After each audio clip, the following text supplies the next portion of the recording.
મિત્રો કહેવાય છે ને કે મન હોય તો માળવે જોવાય. સામે તમે જોઈ શકો છો પશુપાલક છે, સફળ પશુપાલક મહેન્દ્રસિંહ રૂપસિંહ ઝાલા. ગામનું નામ છે ઉચરપી, તાલુકો કાંકરેજ, જિલ્લો બનાસકાંઠા. અને તમે જોવો સાહેબ આ જંગલમાં મંગળ, ઉપર બાવળિયા છે સાહેબ, કોઈ વધારે સુખ સુવિધા નથી. ઓછામાં ઓછી સુવિધા હોવા છતાં પશુપાલન થકી લાખો રૂપિયા કમાય છે. આપણું આખું નામ શું પડે સાહેબ? મહેન્દ્રસિંહ રૂપસિંહજી ઝાલા. મહેન્દ્રસિંહ રૂપસિંહ ઝાલા. હવે બંને પતિ પત્ની છે મિત્રો. પતિ પત્ની થઈને મોસ્ટ ઓફ 2 જણા આખી જે તમે જોઈ શકો છો, અહીંયાથી અહીંયા પણ પશુ છે. ટોટલ 35 પશુને હેન્ડલ તમે બંને જ કરો. હા, બંને.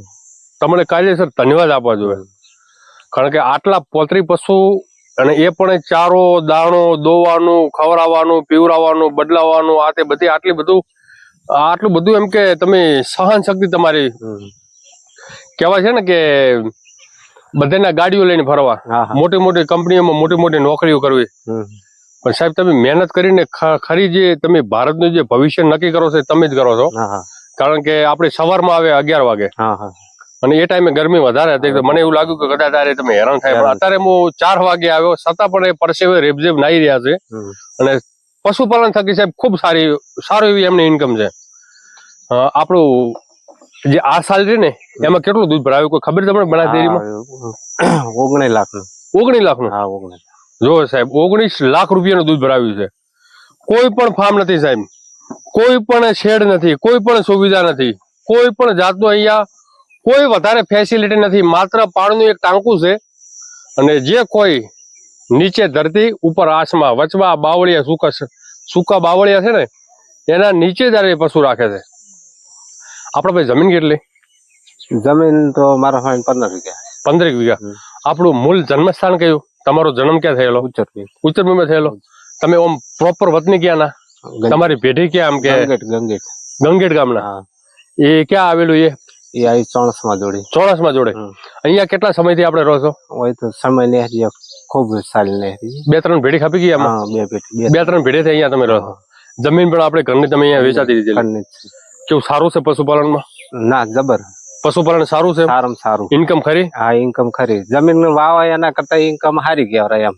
બંને આટલો પશુ નું કરી કે પેલું એમ કે 10 વીઘા જમીન નું 2 જણાથી ના થાય. રાઈટ વાત છે. 2 જણાથી આવડું મોટું ખેતરોમાં તમે ના કમાઈ તો સમજી લો કે કેટલી જમીન કીધી તમે? 15 વીઘા. 15 વીઘા જમીન ની અંદર તમે એરંડા વાવો કે કોઈ પણ સારી બાગાયતી ખેતી વાવો, કેસર વાવો, તોય પણ આટલી ઇન્કમ ના થાય. અને તમારા પાસે સમજી લો કે ભેંસો તકે તમે ખૂબ સારું એવું કમાવો છો. 19 લાખ એટલે 5 લાખ નો તમને નફો પણ મળશે. જે 15 વીઘા જે જમીન છે એની અંદર તમે શું ઘાસચારા માટે ઉપયોગ કરો છો? પશુઓ માટે 5 વીઘા બીજું બધું એરંડા ને એવું આવે. બધું એરંડા ને બધું. પછી સમજી લો કે આ તડકો ને એવું બધું છે, આસો તડકો, સાયો એ બધું છે, એટલે પશુને કોઈ સમસ્યા રહેતી નથી? ના, કોઈ સમસ્યા નહીં. હવે ચોમાસાની ઋતુ આવે, થોડો ગારો વધારે થાય તમારા પાસે? પાણી ભરાતું જ નહીં, નીકળી જાય એમ ને? ઊંચી જગ્યા છે એટલે ઢળાણ વાળી જગ્યા છે, એટલે બાજુમાં રડી જાય પાણી. ખૂબ સરસ. પડતી નહીં. વિવાહ થઈ રહે તો 40 ફૂટ પતરા નાખેલા એના હેઠળ રાખી. કઈ જગ્યાએ પતરા છે? એના આગળ રાખી વિહણેલા. એટલે મૂલ્ય 3-4 પશુ માટે. તાજો વિયાર હોય એટલે બીમાર ના થાય એના માટે તમે બીમાર ના પડે એના. પશુપાલન કોને કહેવાય કે જે ઇન્કમ છે ને એની સામે ખર્ચો તમારો ઓછો હોવો જોઈએ. હવે અહીંયા કોઈ ફાર્મ નથી, કોઈ ફોગર નથી, કોઈ ફુવારા નથી, કોઈ સિસ્ટમ નથી. અને પશુ જે આ વાતાવરણમાં રહેશે તો એમની અંદર જે રોગ પ્રતિકારક જે શક્તિ છે ને, રોગ સામે જે લડવાની જે શક્તિ હોય ને, ઓટોમેટિક પશુના શરીરમાં વિકસિત થતી હોય છે. અને એના હિસાબે પશુ કોઈ પણ ઋતુમાં એ બીમાર થતું નથી. કારણ કે જેટલું તમે સગવડ એટલી પશુઓ માટે અગવડ થાય. તમે એસી માં રાખો પશુને તો બહાર ના સહન કરી. સમજી લો તમે વરાળામાં અહીંયા રાખો, શિયાળામાં અહીંયા રાખો, અને ચોમાસામાં અહીંયા રાખો. એટલે 3 ઋતુ અહીંયા એ એડજસ્ટ થયેલા છે. એટલે તમને કોઈ નુકસાન કરાવે જ નહીં, કોઈ બીમાર પણ ના થાય. હાલની તારીખમાં આપણા પાસે કેટલા પશુ દૂધ ઉપર છે? હાલ 17 છે મારા. દૂધ ઉપર છે? શું વાત છે? 17 પશુ આ ગરમીમાં દૂધ આપે છે? 17. શું વાત છે. તમે બેનજી થોડા પાહેરો એટલે, કારણ કે તમે એક નારી શક્તિ કહો, અને નારી શક્તિ એટલે કે કોઈ પણ મનુષ્ય, કોઈ પણ ઇન્સાન, કોઈ પણ આદમી આગળ હોય ને એની પાછળ એમનો ધર્મ ટેકો હોવો જોઈએ. એટલે ટેકો હોય, હોવો જોઈએ. એમનો પાછળ હાથ હોય એ ત્યારે જ એ આગળ તાણ જ થાય, નકે ના થાય. હા, કારણ એકથી કે ના જ થાય. તમે થાકીને ઘરે જાઓ હમ. અને ઘરે જો એટલે છૂટા વેલણ ને છૂટા હમ. ધોકા આવે ના. તો મોણા થાકી જાય. બંને સાથે હોય કોમ કરીએ અને સાથે એમ કે ઘેર જઈને હોદે રહોડું જાતે જ બનાવવાનું. જાતે જ બનાવવાનું. જાતે જ. બાબલા કેટલા આપણે? બે બાબલા. એક 10માં ભણે છે. એ બધા ભણતા છે, નાના નિહાળી છે કોણ? હા. અત્યારે કેટલું દૂધ થાય છે આખા દિવસનું? આખા દિવસનું અત્યારે 90 લીટર થાય છે. 90 લીટર. 90 લીટર. પછી આપણે જે અત્યારે તો સમજી લો કે હવે બધું 2 મહિનામાં 3 મહિનાની અંદર પશુ વિવાવાના હોય. હા, વિવાહનો. એટલે બધા મોસ્ટ બધા ગાભણ જ છે. હવે તમે સમજી લો કે 1 મહિના પછી મોસ્ટ બધે પશુના દૂધ નીકાળવાનું તમે બંધ પણ કરી દેજો. તાજો વિયાર હોય ને તારે કેટલું દૂધ હોય છે આખા દિવસનું? તાજું હોય તો અમુક ભેંસો ને 8 લીટર હોય છે, અમુક ને 100 લીટર જેવું હોય છે. સમજી ગયા. 6 થી 8 લીટર તમારો 6 થી 8 લીટર નો ગાળો ખરો. હવે જેવી રીતે અત્યારે 90 લીટર છે બાખડ સમય, જયારે તાજો વિયાર હોય ને, જયારે બધી ભેંસો ભેગી દૂધ આપતી હોય, તારે કેટલું દૂધ થાય? તાણે થાય લગભગ આખા દિવસનું થતું છે લગભગ 120 લીટર. તાજા વિયારમાં 120 લીટર. એટલે એમ કે કહેવાનો મતલબ બધા હંગાત ના હોય ને, ચીડિયા મરે તો હોય ને, આગળ પાછળ હોય એમ. આગળ પાછળ હોય ત્યારે અત્યારે 90 લીટર હોય ને, કારણ કે આગળ પાછળ વિયાતા હોય. ગઈ સાલનું 19 લાખનું દૂધ થઈ ગયું અને 5 લાખ જેવો નફો મળશે, એટલે 24 થી 25 લાખનું તમારી ઇન્કમ. એમાં 24 લાખની અંદર 10 લાખ વધે કે વધારે વધતા છે? ખર્ચો બરચો આપણે વધે કોણ, ખોણમાં આપણે ખોણ વધારે સારીએ છીએ પેશનને.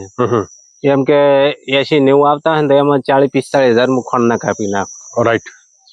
13 બોરી પાપડી, 14 બોરી પાપડી ખાવાનું, 13 બોરી દોણા આવે, એટલે 40-45 હજાર નો હું એમાં ખર્ચો કાઢી નાખું. એટલે ઓવરઓલ આપણે જોવા જો તો એક ટાઈમ નું તો ખર્ચા નતું રહે. એક ટાઈમ નું વધે ને એક ટાઈમ નું ખર્ચા નતું. એક ટાઈમ નું વધે એટલે 24 લાખ ની અંદર 10-12 લાખ નું આપણે ચોખ્ખી ઇન્કમ ખરી. અને હવે આટલા પશુ છે એટલે સારું એવું એમ કે એનો ખાતરે પણ મળતું હોય છે. એ તમારા જમીન ની અંદર પણ કઈક તમે પશુ પણ 12 મહિના અંદર વેચતા હશો. કોઈ વેચ્યા ખરી ગઈ સાલ? નહીં, વેચ્યા નથી. બધા ટોટલ આપણે હાલમાં તો મોટા જ કરો. મોટા જ કરો.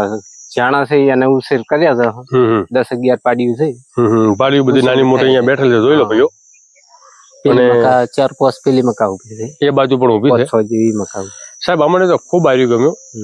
તમે જે કરી રહ્યા છો ને, દરબાર છો, અને હવે દરબાર થઈને સાહેબ આવડું મોટું એમ કે કાર્ય કરે છે સાહેબ, તમને ધન્યવાદ આપવા જોઈએ.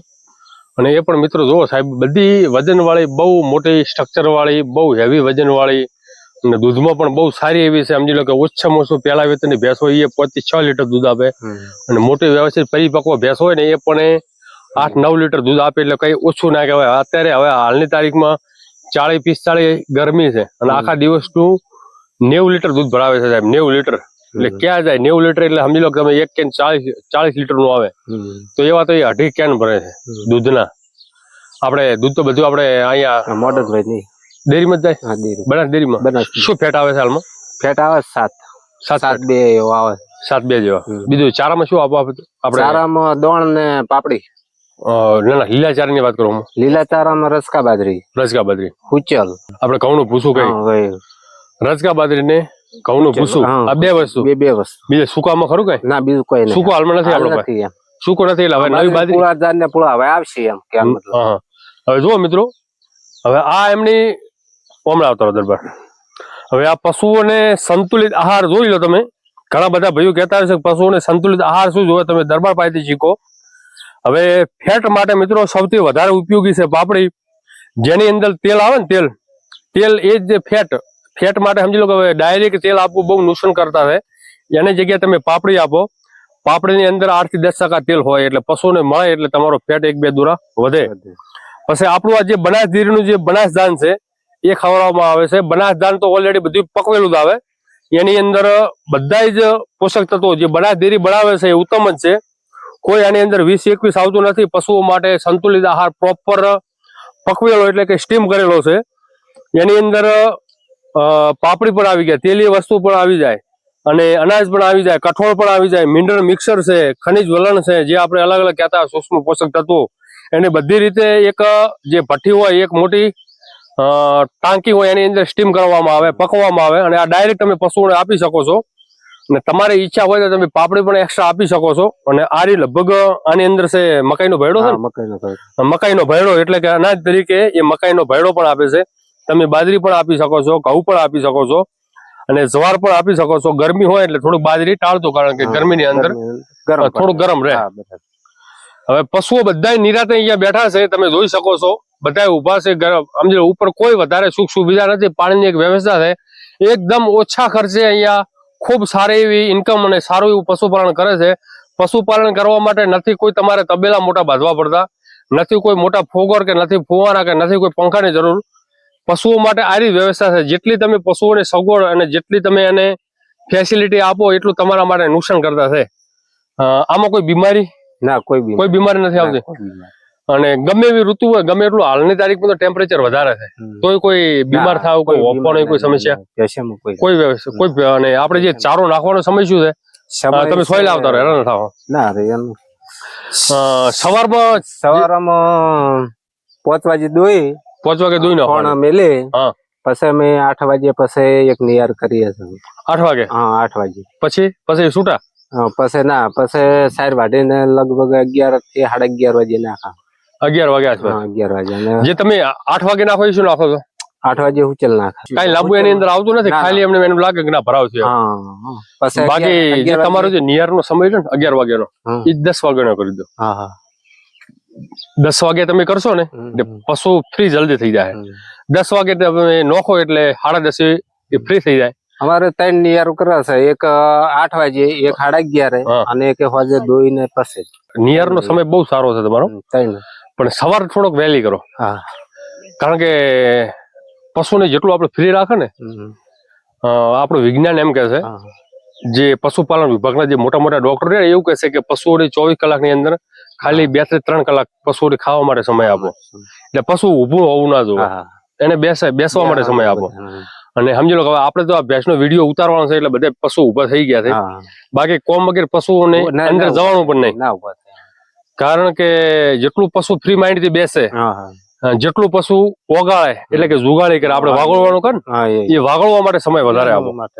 જેટલું પશુ બેસે ને વાગોળે, એટલું એનું દૂધ વધે, એસિડ વધે, ફેટ વધે, એ બહુ જરૂરી છે. આપણી પાસે મોસ્ટ ઓફ જે બધી ભેંસો દેખાય છે, એ આપણે અહીંની સ્થાનીય બધી મહેસાણી નસલ છે. જો મિત્રો, બધી મહેસાણી નસલ છે, તમે જોઈ શકો છો. અને વજનમાં બહુ એવી ઊંચી છે, અને બધી જો એકદમ અટીકટી. જો સાહેબ, તમારે પશુપાલન કરવું હોય તો સાહેબ બધાય કરી શકે છે. સમજી લો કે તમે 10 ભણેલા હો, 12 ભણેલા હો, એજ્યુકેશન હોય, તમે મોટી મોટી સિટીમાં 10,000 ને 15,000 તમે નોકરી કરો, એની જગ્યાએ તમે આવા ફાર્મ બનાવી, કોઈ વધારે સુખ સુવિધા કે કોઈ તમારે ફેસિલિટી આપવાની જરૂર નથી. લીમડાના મોટા સાયલા હોય, અને કોઈ તમારે ફાર્મ બનાવવાની કે ફાર્મ બાંધવાની જરૂર નથી. સારા એવા દુધારું પશુ લાવવાના. શું કહ્યું દરબાર? આપણે પશુપાલનમાં સફળ થવું હોય તો વ્યવસ્થિત પશુ જોવે પેલા, ઊંચા દૂધ વાળા. તમે 5 લીટર વાળી 50-60 હજાર મળતી હોય, એની જગ્યાએ તમે 1,20,000 કે 1,50,000 કે 1.5 લાખ ની ભેં લાવો, પણ સારી વ્યવસ્થિત 8-10 લીટર ટાઈમ દૂધ આપતી હોય, એ આપણને વ્યવસ્થિત મજબૂત બનાવી શકે. એવી 10 ભેંસો બોજો તો દિવસનું 100 લીટર ઉપર દૂધ થાય, અને એની ઇન્કમ થાય. એના થકી તમે હરેક કાર્ય કરી શકો છો. તમારે કોઈ પણ નાનું મોટું કામ કરવું હોય, કોઈ સમજી લો કે બાબલાના લગ્ન કરવા હોય, કે બાબલાની જે આવનાર જે વહુ હોય, એના માટે કંઈક તમારે ઘરેણા બનાવવા હોય, કે કોઈ ગાડી લેવી હોય, કોઈ ઘર બનાવવું હોય, તો એના માટે તમે પૈસા ક્યાંથી લાવો? તમારી મેન ઇન્કમ કઈ છે એ બધું લાવવા માટે? હા, ઇન્કમ તો પૈસા જ નહીં, પેશન જ છે, બીજી કોઈ જ નહીં. એટલે જે તમે કોઈ તમારી કંપની કે તમારી ફેક્ટરી કે જે ગણો આર્યું છે, ઓમર 50-50 રહેવાથી બધું થાય છે. આખો દાડી ઓમ જ હોય છે, આખો દિવસ ઓમ હોય. કેટલો સમય ફાળવો પડે? સવારમાં કેટલો ફાળવો પડે? પદે કેટલો ફાળવો પડે? 5 વાગે આવો, 5 થી 8 દોમ જતા રહે 2 કલાક. 2 કલાક દોમ જતા રહે, પાછા ઘેર જા, દૂધ ભરાવા જાવ, દૂધ ભરાઈને પાછા ચા પીને 8 વાગે પછી આવી. સમજી, લગભગ 11:30 વાગી જાય. 11:30 વાગે એટલે મૂળ 4-5 કલાક તો ખરા. હા, 4-5. આખી ભેંસનું દૂધ નીકળવા માટે કેટલા જણા તમે? 2 જણ. 2 જણ પ્લસ કેટલા ટાઈમમાં દૂધ નીકળી જાય? એક ટાઈમ સવારમાં તમે સમજી લો કેટલા કલાકમાં દૂધ નીકાળી દો બધી ભેંસનું? એટલે 2 કલાક જેવું થાય ખોણ ને પણ મેલીને બધું 2 કલાક સવારે બે હોદના બે તો સારું. આપણે કોઈ બી કંપનીમાં કોઈ બી જગ્યાએ જોબ કરતા હો સવારના 8 થી હોદના 8 એટલે 12 કલાક કોકનું થઈને આવવાનું અને આ રીતે આપણું ઘરનું છે. આપણે જે કરવું હોય આપણે કરી શકો. આપણા પાસે સૌથી વધારે દૂધ આપવા વાળી ભેંસ કઈ છે? સૌથી વધારે એક આરી. જો સાહેબ આ દરબારની સૌથી વધારે દૂધ આપવા વાળી ભેંસ છે. 8 લીટર 8 લીટર દૂધ છે. એક આજી જો અને જેનું દૂધ વધારે હોય ને એનું થોડું નેગેટિવ અનબેલેન્સ થતું હોય, દૂધની સાથે કેલ્શિયમ પણ જતું હોય, થોડા ઘણું એની અંદર ફેટ હોય એ પણ જતું હોય, એટલે પશુ થોડું ડૂબળું હોય, વધારે દૂધ હોય એનું પશુ ડૂબળું હોય એ તમારે નક્કી કરવું. એક આરી વધારે દૂધ આપે. આ કેટલું આપે છે? 8 લીટર. આ પણ 8 લીટર. જો આ પણ 8 લીટર દૂધ આપે છે સાહેબ. અદભુત. વાહ ભાઈ વાહ. બધી દેશી ભેંસો સાહેબ, બધી સારી હો. દરબાર કોઈ ભેંસ ગરમીમાં આવે એટલે શું ઉપયોગ કરો તમે? કોઈ બીજણ કે પાડો વાપરો છો? બીજો નહીં કરાવવાનો, અમુક પાડો લાવે. પાડો સારો રૂપાળો હોય ને, ધારો કે બળદેવ લલ્લુ તમે ઓળખતા છો ને, તમારા પાડોશી બળદેવભાઈ, એવો રૂપાળો પાડો હોય ને તો પેલો તો એ ઉપયોગ કરો. એટલે શું છે કે બધી એની શીંગડી બીંગડી આવનાર બચ્ચે હોય ને એને શીંગડીઓ સારી આવે. કોઈ સારી એવી શીંગડી આવી જાય, ધારો કે આ પાડી ઉભી છે, એ પાડો છે. આ પાડો છે એના એ પાડી છે. આ પાડો આપણે મોટો કરો? આ પાડી છે. હવે આ ટાઈપ ને સમજી લો કે આ ટાઈપ નું બંને કટમાં આવે ને શીંગડી, એનું મોટું મોટું આ રૂપાળું હોય ને તો મોટી થાય ને અને વ્યવસ્થિત 10, 12 મહિને, 15 મહિને, 20 મહિને થાય ને તો તમારે લાખ રૂપિયા કિંમત આવે. અને ઓમ આપણે ઓમ વેચવા 20-25 હજાર આવે. એટલો ફરક પડે. નાકા પાસે તમે નહીતર તમે આપણે બનાસડેરી છે ને એનો કોઈ બી સમજી લો તમારા ગામમાં એ કર્મચારી તો હશે ને બનાસડેરીનો, એને તમે ફોન કરો ભાઈ તું બીજન કરી દે, એને પૂછવાનું કયું કર્યું, એ જે કરાય બધું સારું જ છે. બનાસડેરીમાં હાલમાં જે બધા પાડા છે ને બધા સારા છે. એટલે તમે કોઈ કીધા વગર, કોઈ પણ પૂછ્યા વગર એને તમે ફોન કરો ને એને મૂકી જાય એટલે એમાં કોઈ 20-21 નહીં આવે. સમજ્યા? દૂધમાં તો તમારે દૂધની નદી વહાવશે એવું એનું દૂધ આવશે. બાકી ટ્રેક્ટર આપણું છે? ના, મોટા ભાઈનું. આ બધું ખેતર કેટલા આયા આપડા નજીક જ છે? તો બધું ચારો કેવી રીતે લાવો? ટ્રેક્ટર માં લાવો એમ ને? શું મેસેજ આપવા માંગો? દરબાર આપણે લોબા તમને ટાઈમ બગાડવા માંગતા નથી. શું મેસેજ આપવા માંગો પશુપાલન ક્ષેત્રમાં પશુપાલન ભાઈઓને? અમારું કેવું એવું છે કે બધા કરતા ઉત્તમ ને ઉત્તમ સારામાં સારું ભેંસમાં સારું એમ. એવું? પેલો 10 એમ કે 30 વીઘા જમીન હોય તો 10 જણા કામ કરનાર જોવે. 10 જણાની જરૂર પડતી નથી. એ પણ જરૂર પડતી નથી. અને જેને ફાર્મ બનાવવું હોય એમાં ઇન્કમ સારી, એના માટે સારામાં સારું. કોઈ બી સમજી લો કે મને કોઈ અનુભવ નથી, મારે તબેલો કરવો છે, એટલે મારે શું પેલું તો શું ધ્યાન રાખવું પડે? પેલું એમ કે તબેલો કરવો હોય તો આપણે ગમે તે રાખતું એને થોડું ઘણું આપણે એના ફાઈન થી એમ કે થોડી જાણ કરવી પડે. એમ થોડીક જાણકારી લેવી એમ કે સારો માલ લવરાવે કે એમ કે પેલું તો મેન સારો માલ જોઈએ. પશુને ચારો દાણો આપવાનો સમય શું રાખવો, એટલે આપણે થોડા ઘણું આપણે દૂધ નીકાળતા શીખવું જોઈએ. ખૂબ સરસ. તો દરબાર ખૂબ સારી એવી જાણકારી આપી અને ખૂબ સારું એવું તમે પ્રગતિ કરી રહ્યા છો અને આવનાર પેઢીમાં તમે કોકરેજ તાલુકામાં 1લા નંબર લો એવી અમને આશા છે. ખૂબ ધન્યવાદ. જય ગૌ માતા, જય ગોપાલ, વંદે ગો માતરમ.